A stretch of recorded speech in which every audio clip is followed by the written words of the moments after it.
Hi friends, எல்லாருக்கும் வணக்கம். Welcome to Nifty times now. Friends, ஆண்டு காலமாக மார்க்கெட்டில் நடக்கக்கூடிய ஒரு சைக்காலஜியை பற்றி இன்றைக்கி நான் பேசலான்னு இருக்கேன். பெரும்பாலும் பார்த்திங்கன்னா ஒரு ஆப்ஷன் பையருக்கு மார்க்கெட் பல நேரங்களில் கை கொடுக்காமையே போகும். அதுக்கு என்ன காரணம்னா, ஒரு ஆப்ஷன் பையர் சரியான காலகட்டத்தை தேர்ந்தெடுத்து மார்க்கெட்டுக்கு உள்ளே வரமாட்டார். அது ஏன் அந்த மாதிரி நடக்குது? சரியான காலகட்டத்துக்குள்ளே அவரால் ஏன் உள்ளே வர முடியல, மார்க்கெட்டுக்கு உள்ளே ட்ரேடிங் பண்ண வர முடியல அப்படின்றத பற்றி இந்த வீடியோவில் நம்ம டிஸ்கஸ் பண்ணுவோம். ஃப்ரெண்ட்ஸ், ஒரு எடுத்துக்காட்டுக்கு நான் பாருங்கள் இந்தியா விக்ஸ் எடுத்து வச்சுருக்கேன். இந்த இந்தியா விக்ஸை பொறுத்த வரைக்கும் 15க்கு கீழே ட்ரேடிங் ஆகுது அப்படின்னு சொன்னால் அது ஆப்ஷன் ரைட்டருக்கான ஒரு ஆப்பர்ச்சுனிட்டி உள்ள ஒரு ஏரியா. இந்த இடத்துல ஆப்ஷன் பையருக்கு நல்ல மூவ்மெண்ட் கிடைக்காது. ஏன்னு கேட்டிங்கன்னா, ஆப்ஷன் பையருக்கு நல்ல ஒரு ப்ராஃபிட் வரணும் அப்படின்னா மார்க்கெட்டில் ஸ்பீடான மூவ்மெண்ட் வேணும். மார்க்கெட்டு பையிங் ஆனாலும் ஸ்பீடு மூவ்மெண்ட் இருக்கணும், மார்க்கெட்டு செல்லிங் ஆனாலும் ஸ்பீடு மூவ்மெண்ட் இருக்கணும். அந்த மாதிரி வேகமான ஒரு மூவ்மெண்ட் இருக்கும்போது தான் ஆப்ஷன் பையருக்கு கால் ஆப்ஷனுக்கும் புட் ஆப்ஷனுக்கும் நல்ல ஒரு பிரீமியம் கிடைக்கும். அப்போது இந்த ஜூலை மந்தில் இருந்து இப்போ மார்ச் வரைக்கும் பார்த்தீங்கன்னா இந்தியா விக்ஸ் 15க்கு கீழே 10க்கு மேலே ட்ரேடிங் ஆகிட்டுருக்கு, சைட்வே மார்க்கெட்டில் போயிட்டுருக்கு. அப்போ ஒரு ஆப்ஷன் பையர் என்ன பண்ணுவாங்கன்னா, இந்த கடந்த 8 மாதத்தில் அவங்க நல்ல ஒரு ப்ராஃபிட்டே பண்ணியிருக்க மாட்டாங்க. அப்போ ஒரு லெவலுக்கு மேலே ஒரு ஆப்ஷன் பையரோட மனசில் என்ன ஃபீல் ஆகும்னா, இந்த கடந்த 8 மாதமாக இந்தியா விக்ஸ் 15க்கு கீழே இருந்ததுனால ஒரு ஆப்ஷன் பையருக்கு தொடர்ந்து நல்ல ஒரு ப்ராஃபிட்டே கிடைச்சிருக்காது. அப்படியே ப்ராஃபிட் கிடைச்சாலும் ஒரு 100 ரூபா ப்ரீமியம் கொடுத்து புட் ஆப்ஷனோ அல்லது கால் ஆப்ஷனோ பை பண்ணக்கல அது 110 ரூபா 120 ரூபா போகிறதுக்கு நிறைய டைம் எடுத்துக்கும். அந்த மாதிரி ஒரு 10 பாயிண்ட் 20 பாயிண்ட் தான் அவங்களால ப்ராஃபிட் பண்ணியிருக்க முடியும். அது மட்டும் இல்லை, இந்த காலகட்டத்தில் பார்த்தீங்கன்னா நிறைய பேர் ஸ்கேல்பிங் பற்றி தான் அதிகமாக பேசியிருப்பாங்க. ஒரு என்ட்ரி எடுத்திங்கன்னா 5 பாயிண்ட் 10 பாயிண்ட் ப்ராஃபிட் புக் பண்ணிடுங்க அப்படின்ற மாதிரி தான் அதிகமாக பேசியிருப்பாங்க.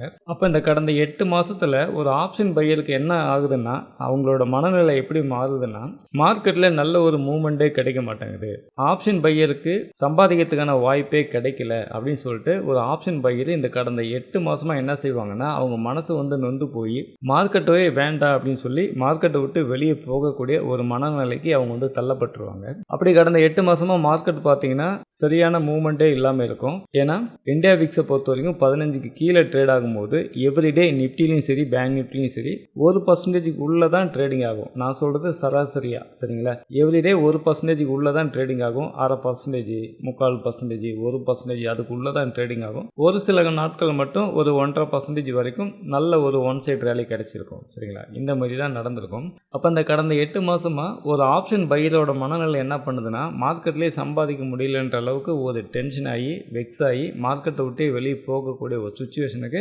தள்ளப்பட்டுருவாங்க. அதுக்கப்புறம் மார்க்கெட்டே வேணான்னு சொல்லிட்டு மார்க்கெட்டை விட்டு வெளியே போய் இப்போ வெளியிலேருந்து வேடிக்கை பார்க்கக்கூடிய அதே ட்ரேடர் கடந்த 8 மாதமாக மார்க்கெட்டுக்குள்ளே ட்ரேடிங் பண்ணியிருப்பாங்க. நல்ல ப்ராஃபிட் பண்ண முடியலன்னு சொல்லி நமக்கு மார்க்கெட்டே வேண்டாம், ஆப்ஷன் ட்ரேடிங்கே வேணான்னு சொல்லி மார்க்கெட்டை விட்டு வெளியே போய் சும்மா வாட்ச் பண்ணிட்டு இருப்பாங்க. மார்க்கெட்டில் ட்ரேடிங் பண்ணாமல் ஜஸ்ட் வாட்ச் மட்டும் பண்ணிகிட்டு இருப்பாங்க.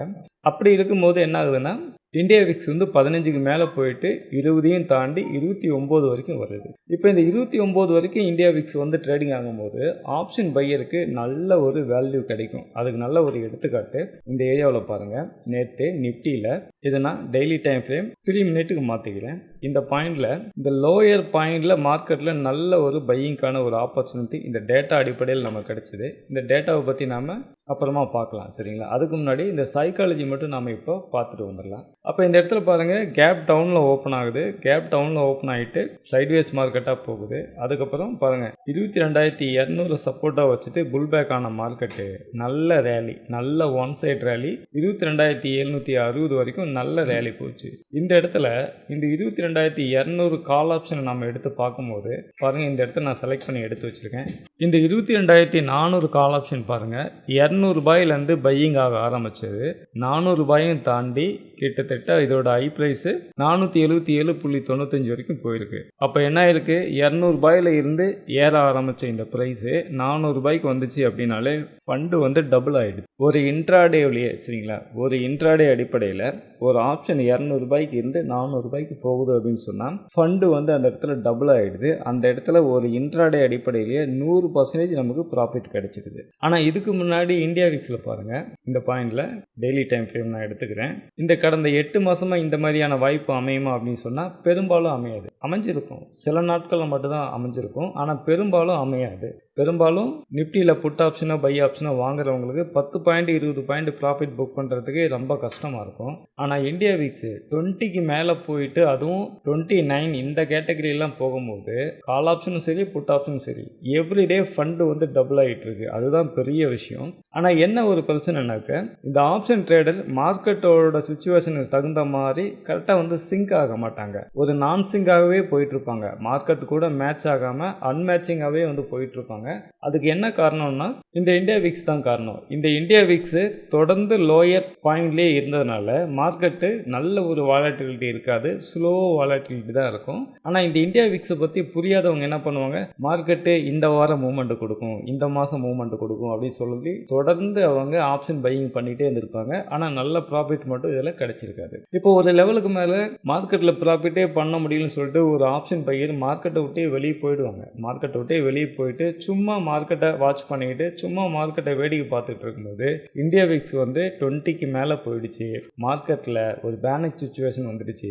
ஈரானில் வார் நடந்துகிட்டு இருக்கு. ஆயில் செக்டருக்கு பெரிய பாதிப்பாக இருக்குது. இந்த இடத்துல பார்த்தீங்கன்னா எவ்ரிடே மூவ்மெண்ட் வந்து பெரிய லெவலில் மூவ்மெண்ட் இருக்குது. நிஃப்டியில் இந்தமாரி பெரிய லெவலில் மூவ்மெண்ட் இருக்கும்போது நீங்களே நல்லா கவனிச்சு பாருங்கள். இந்த ஏரியா ஃபுல்லாக பாருங்கள், குட்டி குட்டி மூவ்மெண்ட் தான் இருக்கும், சின்ன சின்ன மூவ்மெண்ட் தான் இருக்கும். நான் இந்த இடத்துல கசுறு வைக்கும்போது மேலே இந்த ஏரியாவில் இந்த பர்சன்டேஜை பாருங்கள். நீங்கள் பாயிண்டை பார்க்கக்கூடாது, பர்சன்டேஜை பாருங்கள். பாயிண்டாக பார்த்தாலுமே கம்மி பாயிண்ட் தான் இருக்கும். முக்கியமாக நீங்கள் பர்சன்டேஜ் தான் கவனிக்கும். இந்த ஏரியாவில் பாருங்கள் 0.04%. அடுத்து பாருங்கள் 0.05%. இது நான் டெய்லி பர்சன்டேஜில் வச்சுருக்கேன். இவ்வளோ தான் மூவ்மெண்ட்டு. அடுத்த நாள் பாருங்கள் 0.010%. இது எவ்வளோ ஒரு கொடுமை யோசிச்சு பாருங்களேன். ஒரு ஆப்ஷன் பை இருக்குது. இப்போ ஒரு ஆப்ஷன் பைருக்கு இங்கே ப்ராஃபிட்டே கிடைக்காது. ஸோ அடுத்த நாள் பாருங்கள் 0.55%, ஒரு 0.5% தான் வந்திருக்கு. அடுத்த நாள் பாருங்கள் 0.18% தான். அடுத்த நாள் பாருங்கள் 0.18% அடுத்த நாளும். ஸோ இந்த மாதிரி மூவ்மெண்ட் வந்து ரொம்ப கம்மியாக தான் இருக்குது. அப்போ என்ன ஆகும், ஒரு ஆப்ஷன் பைருக்கு சரியான ப்ராஃபிட்டே கிடைச்சிருக்காது. எப்போ உங்களுக்கு இந்தியா விக்ஸ் 20க்கு மேலே போச்சோ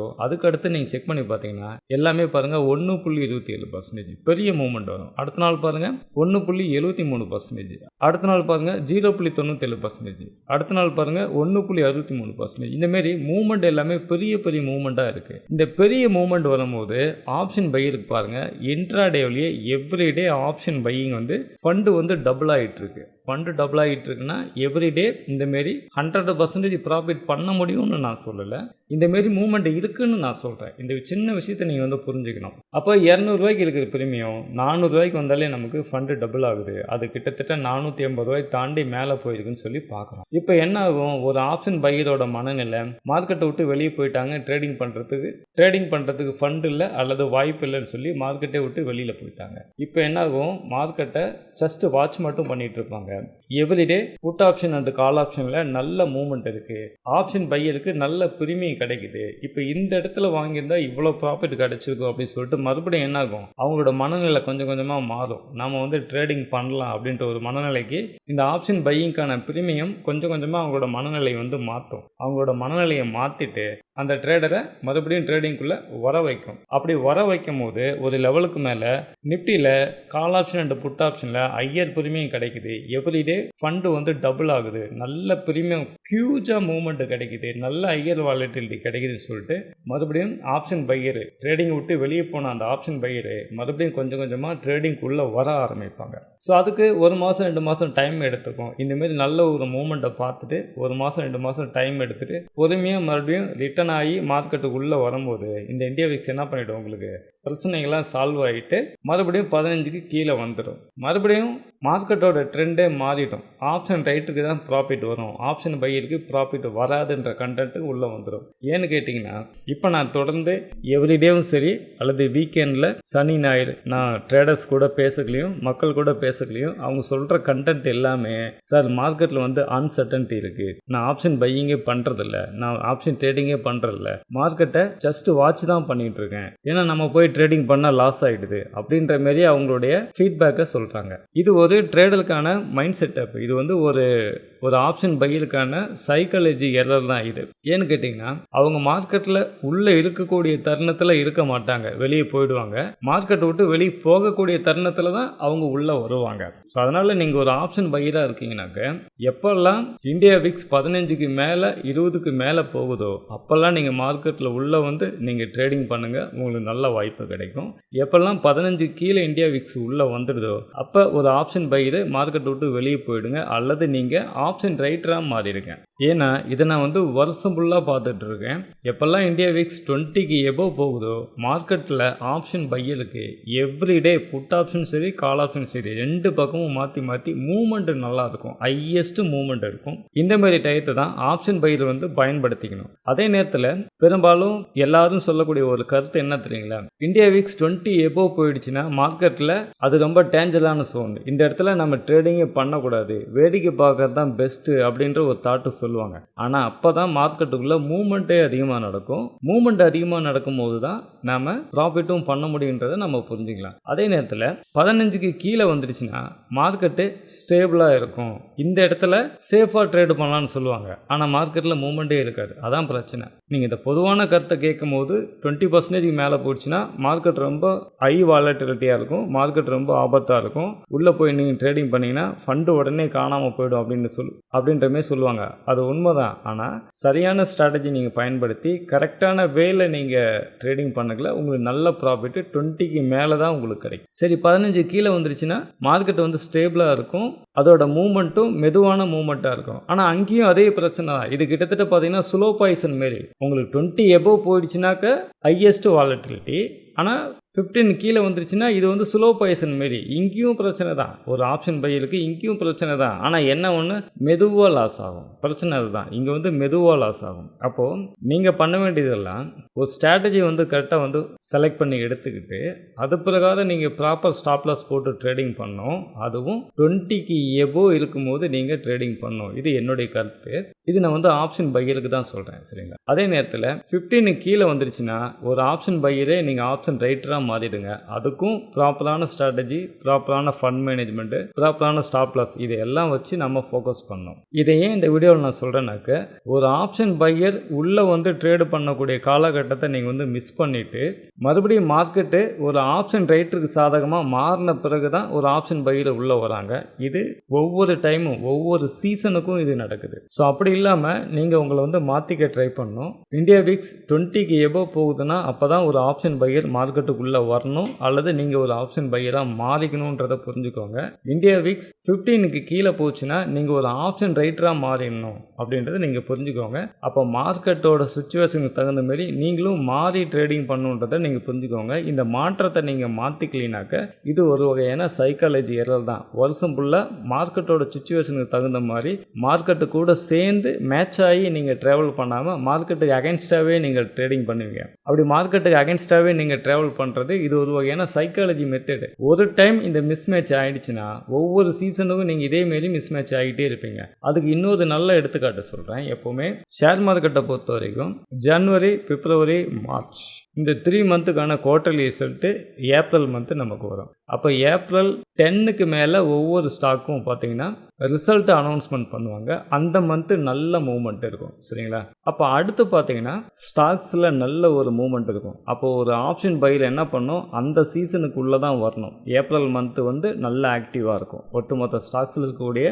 எல்லா ஸ்டாக்குமே நல்ல ஆக்டிவாக இருக்கும். இது ஒரு நல்ல ஸ்ட்ராட்டஜி. மறுபடியும் நீங்கள் என்ன பண்ணணும், ஏப்ரல், மே, ஜூன் இந்த 3 மந்த்துக்கான quarterly result July month release ஆகும். அப்போ ஜூலை மந்த்து மறுபடியும் என்ன ஆகும், மார்க்கெட்டு நல்ல ஆக்டிவாக இருக்கும். அந்த நேரத்தில் தான் ஆப்ஷன் பையர் மறுபடியும் உள்ளே வந்து நல்ல ஆக்டிவாக இருக்கக்கூடிய காலகட்டம் அது. அடுத்து ஜூலை, ஆகஸ்ட், செப்டம்பர் மந்த்துக்கான 3 month quarterly result October month release ஆகும். அக்டோபர் மந்த்து எல்லா ஸ்டாக்குக்கும் குவார்டர்லி ரிசல்ட் வரும். மறுபடியும் அந்த மந்த்து உங்களுக்கு நல்ல ஸ்டாக்ஸ் எல்லாமே ஆக்டிவாக இருக்கும். அப்போ இதிலேருந்து நீங்கள் புரிஞ்சுக்க வேண்டியது என்னென்னா, குவார்டர்லி ரிசல்ட் வரக்கூடிய ஒவ்வொரு மந்த்தும் நல்ல ஆக்டிவாக இருக்கும். மறுபடியும் அடுத்த 2 மாதம் மார்க்கெட்டில் நல்ல ஒரு ஆக்டிவிட்டீஸ் இருக்காது, ஸ்லோ மார்க்கெட்டாக இருக்கும். மறுபடியும் குவார்ட்டர்லி ரிசல்ட் ரிலீஸ் ஆகும்போது மறுபடியும் மார்க்கெட் 1 மாதம் நல்ல ஆக்டிவாக இருக்கும். மறுபடியும் அடுத்த ஒரு 2 மாதம் மார்க்கெட்டில் நல்ல ஒரு ஆக்டிவிட்டீஸ் இருக்காது. அப்போ இந்தமாரி புரிஞ்சுக்கிட்டு எந்தெந்த மந்த்தெல்லாம் மார்க்கெட்டில் நல்ல ஒரு ஆக்டிவிட்டி இருக்காதுன்றதை நீங்கள் புரிஞ்சுக்கணும். எந்த மந்த்தெல்லாம் நல்ல ஆக்டிவிட்டீஸ் இருக்குன்றதையும் நீங்கள் புரிஞ்சுக்கிட்டு அந்த சீசனுக்கு தகுந்த மாதிரி நீங்கள் உள்ளே வந்து ட்ரேடிங் பண்ணிவிட்டு அந்த சீசன் மாறின உடனே நீங்கள் ட்ரேடிங் விட்டு வெளியே போகிறது இது ஒரு நல்ல ஒரு பெஸ்ட் ஸ்ட்ராட்டஜி. இந்த மாதிரி மார்க்கெட்டோட மாற்றங்களை புரிஞ்சுக்கிட்டு அதுக்கு தகுந்த மாதிரி நீங்கள் மார்க்கெட்டோட சேர்ந்து சிங்க் ஆகி மார்க்கெட்டு கூட ட்ராவல் பண்ணால் நல்ல ஒரு ப்ராஃபிட் பண்ணலாம் அப்படின்றது என்னோட கருத்து. இதுக்கு மாற்று கருத்து இருந்தாலும் கமெண்ட் செக்ஷனில் உங்களுடைய கருத்தை பதிவிடுங்க. ஃப்ரெண்ட்ஸ், நான் செபி ரிஜிஸ்டர்ட் அனலிஸ்ட்டு கிடையாது. இந்த வீடியோவில் சொல்லப்பட்ட கண்டென்ட் எல்லாமே ஒரு எஜுகேஷனல் பர்பஸ்க்காக தான் சொல்லியிருக்கேன். நீங்கள் ட்ரேடிங் பண்ணும்போது உங்களோட ஓன் ரிசர்ச்சில் உங்களோட சொந்த முடிவில் நீங்கள் ட்ரேடிங் பண்ணுங்கள். இந்த வீடியோவை உங்களோட ஃப்ரெண்ட்ஸ் அண்ட் ஃபேமிலிக்கு ஷேர் பண்ணுங்கள். அவங்களுக்கும் இந்த நாலேஜ் போய் சேரட்டும். இந்த வீடியோ உங்களுக்கு ரொம்ப யூஸ்ஃபுல்லாக இருந்திருக்கும் நம்புகிறேன். தேங்க்ஸ் ஃபார் வாட்சிங்.